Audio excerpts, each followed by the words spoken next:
If you're divorcing a narcissist, there is a shift that eventually changes everything, not legally, emotionally. And most women don't recognize this shift while it's happening because it's actually much quieter than people expect. It's not revenge. It's not finally getting the perfect court outcome. It's not making the narcissist admit what they did. And it's not even getting closure from them. It's something much deeper than that. It's the moment the narcissist stops emotionally occupying the center of your life. And today, I want to talk about what that shift actually looks like, why it takes longer than many women expect, and how your life starts changing once you stop emotionally revolving around the narcissist and the divorce itself. Let's break this down into 3 things. First, why women stay emotionally trapped long after separation. Second, the subtle signs that healing and detachment are actually beginning. And third, what life starts to look like once the narcissist is no longer emotionally controlling your internal world.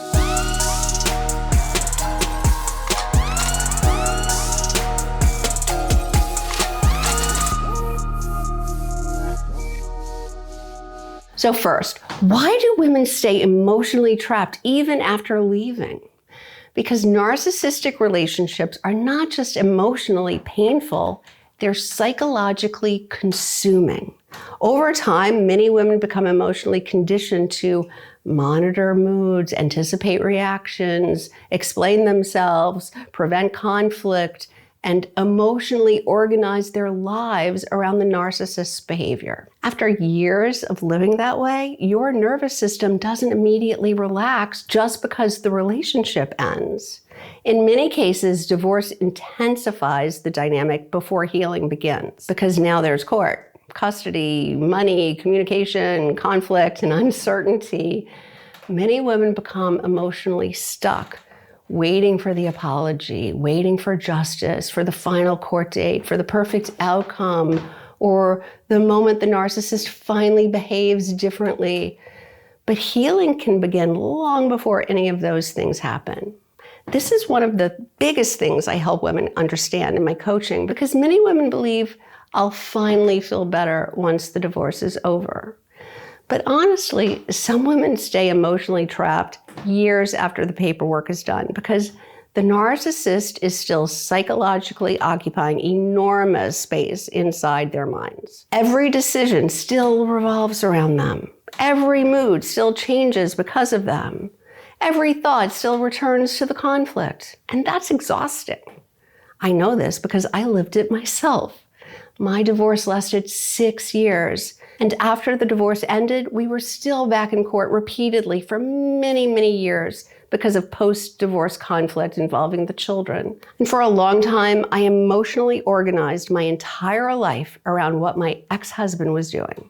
If he filed something, my mood changed. If he delayed something, my nervous system activated. If conflict started, I spiraled emotionally. And looking back now, I realized something painful. Even after the marriage ended, he was still emotionally controlling huge portions of my life because I was still psychologically revolving around the conflict. That's why this shift matters so much, because eventually the goal stops being, how do I make the narcissist change, and becomes, how do I stop giving this dynamic control over my life? That's the real turning point. Now, let's talk about the second piece. What are the subtle signs that the shift is beginning? Because healing during narcissistic divorce is often much quieter than people expect. It usually doesn't feel dramatic, it feels gradual.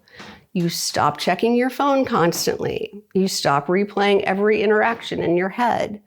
You stop emotionally collapsing every time conflict happens. You stop feeling shocked by behavior you've already seen 100 times before.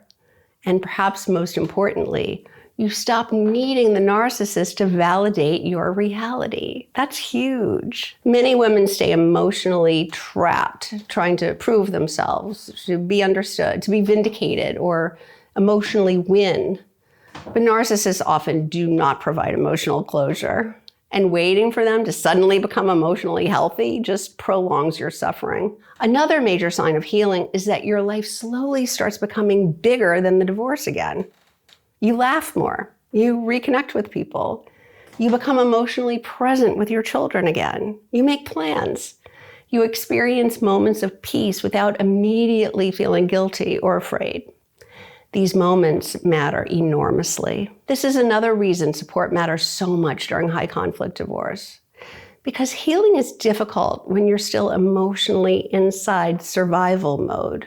A huge part of my coaching is helping women stop organizing their entire emotional world around the narcissist's behavior so they can begin reconnecting with themselves again. And honestly, that shift changes everything. Now, let's talk about the third piece. What does life start to look like once the narcissist is no longer emotionally controlling your internal world? First, you stop reacting to every disruption like it's an emergency. Not because the behavior improves, but because your emotional relationship to it changes. Second, you start making decisions from clarity instead of from fear. That affects court decisions, financial decisions, co-parenting decisions, even future relationships. Third, your nervous system starts calming down. You sleep differently, think differently, parent differently, experience your life differently. And finally, you stop measuring your healing by whether the narcissist changes. That's the huge shift. Because freedom is not getting them to become emotionally healthy. Freedom is no longer emotionally revolving around their dysfunction. And that's when many women finally begin feeling like themselves again. Not the anxious version, not the survival version, but themselves. So if you take one thing from this video, let it be this. The shift that finally sets you free from the narcissist is not getting closure from them. It's reclaiming ownership over your own emotional life. And that shift often begins the moment you stop organizing your identity, your mood, and your future around the narcissist and the divorce itself. That's where healing truly starts. If this is something you're facing and you'd like support navigating it strategically, you can book a breakthrough call with me. There's a link in the description below where you can get right on my calendar. And if this resonated with you, I'd really encourage you to watch my video called How Narcissists Use Children to Control the Divorce, because one of the hardest parts of reclaiming your emotional life is learning how to protect your children without letting the narcissist use them to keep controlling you. If you found this video helpful, please give it a thumbs up and don't forget to subscribe. And remember, you don't have to figure this out alone.